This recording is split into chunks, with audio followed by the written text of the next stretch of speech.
সবচেয়ে বড় কথা হচ্ছে ঈদুল ফিতর এবং ঈদুল আজহা, এই দুইটা দিনও আমাদের ছুটি না, আমাদের কাজ করতেই হয়। সৌদি আরব গরুর খামারে আমার আশাটা কি ভুল হয়েছে, আজকে সেই বিষয় নিয়ে সম্পূর্ণ আলোচনা করব। ধৈর্য সহকারে ভিডিওটি দেখুন।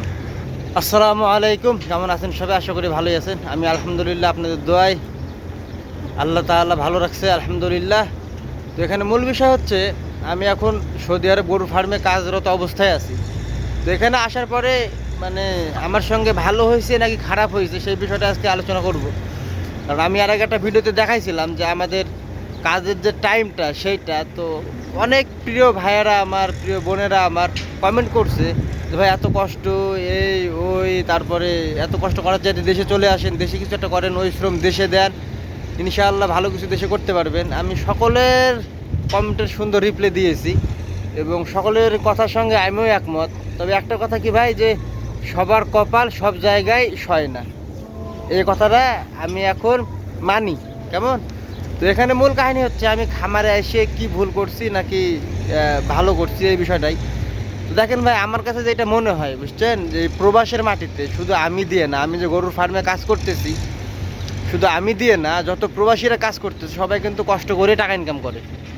হয়তো বা কারোরটা কম, কারোরটা একটু বেশি, তবে কষ্ট প্রত্যেকটা প্রবাসীকেই করতে হয়। এখানে কষ্ট ছাড়া মানে কোনো কোম্পানি বলেন বা এই যে আমি যে ফার্মে কাজ করছি, ফার্মের মালিক বলেন, কেউই বেতন দেবে না। আপনার কাছ থেকে কষ্ট করাই নিবে, কষ্ট করে কাজ করাই নিবে, তারপরে আপনাকে গিয়ে বেতন দেবে। তো এখানে মূল কাহিনী হচ্ছে আমার এই ফার্মের বিষয়ে যেহেতু আলোচনা করব আমি, সেটা একটু বলি। আমি দেখা যাচ্ছে ফার্মে এখন 8 বছর রানিং কাজ করতেছি। তো এই 8 বছরে প্রথমের দিকটায় আমি অনেক অনেক লোক দেখছি, আমাদের বাংলাদেশি ভাইয়েরা বলে না যে ওনারা কাজ করবে বলে আসছে, এখানকার কাজ দেখছে হয়তো বা কিছু লোক তো আসছে। ভাই আপনাদেরকে কী বলবো, প্রথমে এই বিষয়টা খুব কষ্ট হতো আমাদের, যে এখানকার যে একটা গন্ধ, হ্যাঁ, এই গন্ধটা অনেকের নাকে সহ্য হয় না। আমার নিজের চোখে দেখা কসম খোদার, কয়েকজন ভাই কাজ করবে বলে আসছে, কিন্তু এই জায়গার যে পরিবেশ বা গন্ধ এটা দেখে চলে গেছে। কিছু লোক তো এমন ছিল যে 1 সপ্তাহ 10 দিন কাজ করে চলে গেছে। তারপরও দেখা যাচ্ছে আমি টিকে আছি। মেন বিষয়টা হচ্ছে এখানে যে আমি টিকে আছি, এটা আমার একটা মনের শক্তি ছিল, মনোবল ছিল যে আমাকে এখানে কিছু একটা করতে হবে, বিধায় আমি এখানে টিকে আছি। আমি গরুর ফার্মে এসে ভুল করি নাই, কারণ আমার এটার পিছনে একটা কাহিনী আছে বা হিস্টোরি আছে, সেটা আমি ডিটেলসে বলি আপনাদেরকে, একটু শুনেন তাহলে বুঝতে পারবেন। আমি যখন প্রথম এই প্রবাসের মাটিতে আসি তখন আপনার ফ্রি ভিসাতে আসছিলাম। সালটা ছিল 2016 কি 17 এরকম হবে। মানে বাংলাদেশে তখন কিন্তু সৌদি আরবের ভিসা বন্ধ ছিল। তো ওই সময়তে হঠাৎ করে ভিসা খুলে, আর ওই প্রথম স্টেপে আমার আসা ফ্রি ভিসাতে। ফ্রি ভিসাতে আইসে আমি গেছি ফাইসে ভাই, বুঝছেন। ওই সময়তে ফ্রি ভিসাতে আইসে নিজের আঁকা বানানো লাগতো, আদারওয়াইজ আপনার দেখা যাচ্ছে বিপদের সম্মুখীন হওয়া লাগতো আমাকে, বিধায় যেভাবে হোক এখানে এই গরুর ফার্ম, যেই ফার্মটা দেখছেন আপনারা, এই ফার্মটাতে আমি একটা কাজের ব্যবস্থা করি। এখানে কাজরত অবস্থায় কয়েক মাস কাজ করি, ওই আপনার আকামাগুলো বানাই, দেশে কিছু টাকা পাঠাই। পরবর্তীতে দেখা যাচ্ছে ওই সময়তে এত পরিমাণে লোক আসছিল এই প্রবাসীর মাটিতে, যে সৌদির অবস্থা তখন থেকে এখন পর্যন্ত অনেকটাই খারাপ। হ্যাঁ, তো ওই সময়তে আমি ভাবছিলাম, আমি কিন্তু দুইটা বছরের বেশি ফ্রি পেশাতে কাজ করছি এবং কফিলকে ফ্রিতে কফলা খাওয়াইছি। যারা ফ্রি পেশাতে থাকেন সৌদি আরবে তারা তো জানেন যে কফলা দিতে হয় কফিলকে। আমি 2টা বছর ফ্রিতে কফলা দিছি। কেমন? পরে যখন আমি বুঝলাম যে এখানে ফ্রি পেশাতে থাকে আমার দ্বারা কিছু করা সম্ভব না, আর এই যে ফার্মে কাজ করতেছি এই মালিকও আমাকে অফার দিল যে তোকে আমি ভিসা দিচ্ছি, তুই দেশে যা, যে আমার ভিসাতে আয়। সব মিলাই ঝুলে চিন্তা ভাবনা করে পরে আমি এই ফার্মের ভিসা নিয়ে দেশে যাই এবং এই ভিসাতে আবার এই ফার্মে আসি। তো আমার নিজের যদি আমি মনে করি যে আমি নিজেকে দোষী ভাববো, তাহলে এটা আমার বোকামি হবে। কারণ আমি এই কাজগুলো দেখে শুনে তারপরে কিন্তু এই কফিলের কাছ থেকে ভিসা নিয়ে আমি দেশে গেছি, বিধায় আমার কাছে যেটা মনে হয় যে আমি এখানে কাজ করতে এসে বা কাজ করে কোনো ভুল করিনি। কারণ এটা তো আমি নিজের দেখে শুনে করতেছি কাজ, এমনটা না যে আমাকে জোর করে গছাই দিয়েছে। ঠিক আছে?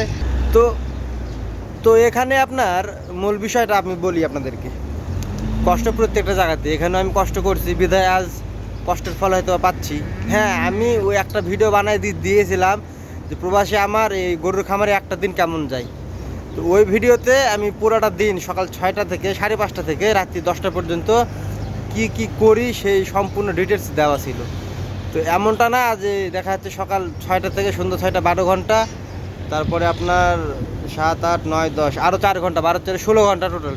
16 ঘন্টায় কাজ করছি আমি। হ্যাঁ, এখানে দেখা যাচ্ছে সকালে আসছি 9টার দিকে, আবার রুমে গেছি নাস্তা করতে, তখন হয়তো নাস্তা রেস্ট সব মিলে 1 ঘন্টা গেছে, আবার ডিউটিতে আসছি, আবার হয়তো দুপুরের দিকে রুমে গেছি, রান্না বাড়া গোসল খাওয়া দাওয়া, আবার হয়তো 2-3 ঘন্টা তখন রেস্ট ছিল, আবার ডিউটিতে আসছি, সন্ধ্যা পর্যন্ত কাজ করছি, সন্ধ্যার সময় আবার রুমে গেছি।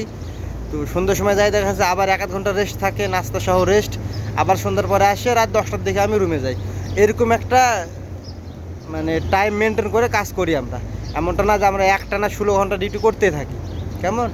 তো আমি সর্বশেষে একটা কথাই বলবো, প্রবাসে প্রত্যেকটা কাজে প্রতিটা জায়গায় আপনি যেখানেই যান, আচ্ছা আপনারা একটা জিনিস চিন্তা করে দেখেন, যারা কোম্পানি কাজ করতেছে তাদেরও কিন্তু 8 ঘন্টা প্লাস আপনার 2 ঘন্টা বা 3 ঘন্টা ওভার টাইম, ঠিক আছে? দেখা যাচ্ছে 10-11 ঘন্টা 12 ঘন্টা ডিউটি কোম্পানি যারা কাজ করে তাদের কিন্তু হয়ে থাকে, এবং কি এই কাজগুলোর ভিতরে ওরা কিন্তু ওই পরিমাণে রেস্টের সময়টা পায় না।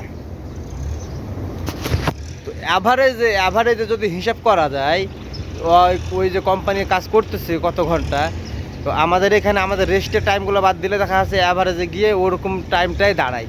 হ্যাঁ, এটা কষ্ট আছে যে আমরা এখন দেখা যাচ্ছে দ্বিতীয় একটা জেলখানার মধ্যে বসবাস করতেছি, কারণ এই গরুর ফার্মটা যেহেতু সময়টা আপনার আনকমন কাজের, তো এই বিধায় আমাদের ছুটি নাই, জুম্মার দিন পর্যন্ত ছুটি নাই। সবচেয়ে বড় কথা হচ্ছে ঈদুল ফিতর এবং ঈদুল আজহা, এই 2টা দিনও আমাদের ছুটি নেই, আমাদের কাজ করতেই হয়। কিছুই করার নাই, যেহেতু একটা জায়গাতে চলে আসছি। একটা বিষয় আমরা যারা প্রবাসীরা আছি তারা এই জিনিসটা চিন্তা করি সব সময়, যে আমরা হয়তো বা 3 লক্ষ 4 লক্ষ 5 লক্ষ টাকা খরচ করে এই প্রবাসের মাটিতে আসি সাধারণত, তাই না? কিছু সংখ্যক লোক আছে যে ওইগুলো তোয়াক্কা না করে দেশে চলে যায়। তবে বেশিরভাগ লোকের মাথায় চিন্তা থাকে যে আমি এত টাকা ঋণ দেনা করে ওই বাংলাদেশ থেকে এই প্রবাসের মাটিতে আসছি, আমি কীভাবে চলে যেতে পারি। তো এই জিনিসটাই দেখা যাচ্ছে চিন্তা যখন ওনার মাথায় থাকে, যেমনটা আমার মাথায় ছিল, তখন কি হয় যে ওই লোকটা চাইলেও আর দেশে ফিরে যেতে পারে না, ঠিক আছে? কষ্ট করে হলেও দেখা যাচ্ছে কাজ করতে থাকে ওখানে। যখন একটা জায়গাতে আপনি কাজ করতেই থাকবেন বছরের পর বছর, 2-3 বছর 4 বছর, তখন ওই জায়গাতে কাজ করলে অটোমেটিক আপনার একটা মানে কি বলে ওইটাকে, যে সহানো হয়ে যায়, ঠিক আছে? তা আমার ক্ষেত্রেও ঠিক সেম হয়েছে, বিধায় আমি এখনও কাজ করেই যাচ্ছি এই ফার্মে। আর প্রথম কথা হচ্ছে ভাই, কষ্ট সব জায়গাতে, শেষ কথা ওটাই বলবো যে কষ্ট সব জায়গাতে। তো এটাই ছিল মূল কাহিনী। সবাই ভালো থাকবেন, সুস্থ থাকবেন, আমার জন্য দোয়া করবেন। আর যারা গরুর ফার্মে আসতে ইচ্ছুক বা কাজ করবেন, আমি সাজেস্ট করব না আসাই ভালো। আর তারপরে যদি আসেন তাহলে সৌদি আরবে যে ভালো কোম্পানিগুলো আছে, আলমারাই, আল নাদেক, আল সাফি, এরকম বিভিন্ন কোম্পানিগুলো আছে, ওইসব কোম্পানিতে আসেন, বেতন 2 টাকা কম হোক, অথবা কাজে শান্তি পাবেন বা থাইকে শান্তি পাবেন। তো আজকের মতো এ পর্যন্তই। সবাই ভালো থাকেন, সুস্থ থাকেন, বিদায় নিচ্ছি। আল্লাহ হাফিজ।